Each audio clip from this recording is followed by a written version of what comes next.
আন্দোলন লৈছোঁ যিটোৱে প্ৰমাণ কৰিব আহি থকা দিনত যে MP বা পঞ্চায়ত নিৰ্বাচনৰ আগত যদি তেওঁলোকে আমাৰ ইস্যুটো নিনে আমি তেওঁলোকৰ লগত নাই এইটো আমাৰ একদম স্পষ্ট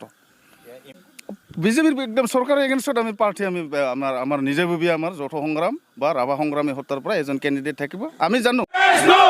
বিজেপি চৰকাৰ হয় হয় হয় হয় হয় হয় বিজেপি চৰকাৰ হয় হয় হয় হয় হয় হয় হেমন্ত বিশ্ব হয় হয় হয় হয় হয় হয় হেমন্ত বিশ্ব হয় হয় হয় হয় হয় দুধনৈত ৰাভা জাতীয় সংগঠনৰ তীব্ৰ প্ৰতিবাদ ARSU long live ARWC long live আমার দাবি ন্যায্য দাবি we want six schedule no six schedule no rest Rabha আছং স্বায়ত্তশাসিত পৰিষদখনক ভাৰতীয় সংবিধানৰ 6ষ্ঠ অনুসূচীত অন্তৰ্ভুক্তিৰ দাবীত তথা চৰকাৰে ৰাভা আছংবাসীক কৰা প্ৰতাৰণাৰ বিৰুদ্ধে এই প্ৰতিবাদ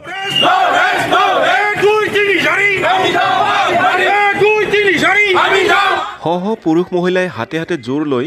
চৰকাৰৰ বিৰুদ্ধে প্ৰতিবাদ সাব্যস্ত কৰে আৰু দুধনৈ চহৰত 4টা ভাগত বিভক্ত হৈ ARSU 6ষ্ঠ অনুসূচী দাবী সমিতি আৰু ৰাভা মহিলা পৰিষদে চৰকাৰ বিৰোধী বিভিন্ন শ্লোগানেৰে দুধনৈৰ আকাশ বতাহ কঁপাই তোলে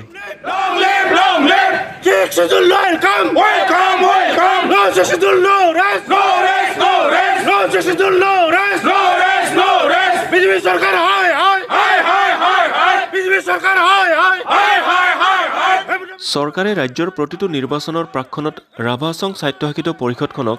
6ষ্ঠ অনুসূচী প্ৰদানৰ প্ৰতিশ্ৰুতি কৰে যদিও নিৰ্বাচনৰ পিছতে সকলো ফুটুকাৰ ফেনত পৰিণত হয় বুলি প্ৰতিবাদকাৰীসকলে ক্ষোভ প্ৰকাশ কৰে কাউন্সিলখনক ভাৰতীয় সংবিধানৰ 6ষ্ঠ অনুচ্ছেদ অন্তৰ্ভুক্তি কৰিব লাগে আৰু ৰাভা আছং এলেকাৰ বাহিৰত বসবাস কৰা ৰাভাসকলৰ শৈক্ষিক ৰাজনৈতিক অৰ্থনৈতিক উন্নয়নৰ কাৰণে ৰাভা উন্নয়ন পৰিষদ আমি দাবী জনাইছোঁ আৰু কাউন্সিলখনত ৰাভা চুক্তিমতে ডিপাৰ্টমেণ্টবিলাক ট্ৰেন্সফাৰ কৰিব লাগে পাৱাৰ ফাংচনটো আমাক দিব লাগে এইখিনি তিনিটা মূল দাবী লৈয়ে আমি ডেৰমহীয়া কাৰ্যসূচীৰ আজি ৩য়টো কাৰ্যসূচী জোৰ সমদল আমি ৰূপায়ণ কৰিছোঁ ইতিমধ্যে কাউন্সিলখনক ভাৰতীয় সংবিধানৰ 6ষ্ঠ অনুচ্ছেদ অন্তৰ্ভুক্তি কৰিবৰ কাৰণে ডক্টৰ অনুজ পেগু ডাঙৰীয়াক চেয়াৰমেন হিচাপে লৈ এটা তেওঁলোকে সাব কমিটিও বনাইছে যিটো সাব কমিটিয়ে ৰেকমেণ্ডেশ্যনটো দিল্লীলৈ পঠাবৰ কাৰণে চিম্পল এটা কেবিনেট সিদ্ধান্ত ল'লে তেওঁলোকে পঠোৱাৰ ব্যৱস্থা কৰিব পাৰে কিন্তু তেওঁলোকে কৰা নাই আৰু আজিৰ তাৰিখত ৰাভাসকলৰ অসমৰ বিভিন্ন অঞ্চলত বসবাস কৰা ৰাভাসকলৰ ভাষা হেৰুৱাৰ উপক্ৰম হৈছে মানে ধৰ্ম কলা সংস্কৃতি হেৰুৱাৰ উপক্ৰম হৈছে তাৰ কাৰণে অসম চৰকাৰখনৰ কোনো ধৰণৰ স্পেচিয়েল বিশেষ আঁচনি তেওঁলোকে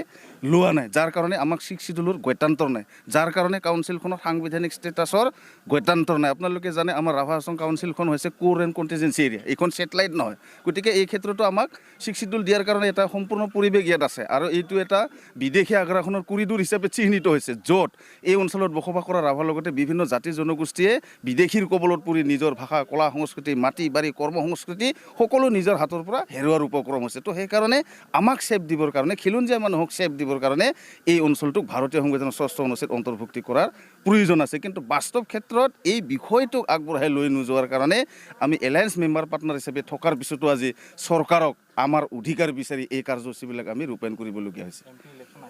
MP ইলেকশ্যন আহি আছে আমি কৈছোঁৱে যে যিটো দল বা যিখন চৰকাৰে ৰাভা হাছংবাসী বা ৰাভাসকলৰ ইস্যুটোক তেওঁলোকে ছাপোৰ্ট কৰিব নোৱাৰে সমাধান কৰিবৰ কাৰণে আগবাঢ়িব নোৱাৰে তেওঁলোকক ৰাজনৈতিকভাৱে শংকাত পেলাবৰ কাৰণে ৰাজনৈতিকভাৱে তেওঁলোকক বেক কৰাবৰ কাৰণে আমি দিল্লীলৈ টাৰ্গেট নকৰি গুৱাহাটী সমষ্টিত ইলেকশ্যন খেলুৱৈসকলক হাৰাবৰ কাৰণে সংগ্ৰামী সত্তাৰ পৰা কিন্তু আমি এইবাৰ নিৰ্বাচনত অৱতীৰ্ণ হ'ম এই এলায়েন্স হিচাপে আমাক গুৰুত্ব দিয়া নাই ইস্যুটো নিবৰ কাৰণে আগবাঢ়ি অহা নাই তো এলায়েন্সত থকা নথকা আমাৰ একে কাউন্সিলখনলৈকে এতিয়ালৈকে পৰ্যাপ্ত পৰিমাণৰ ফাণ্ড নাই যাৰ কাৰণে ৰাভাৰ লগতে বিভিন্ন জাতি জনগোষ্ঠীক সন্তুষ্ট কৰিব পৰাকৈ কাউন্সিলখনো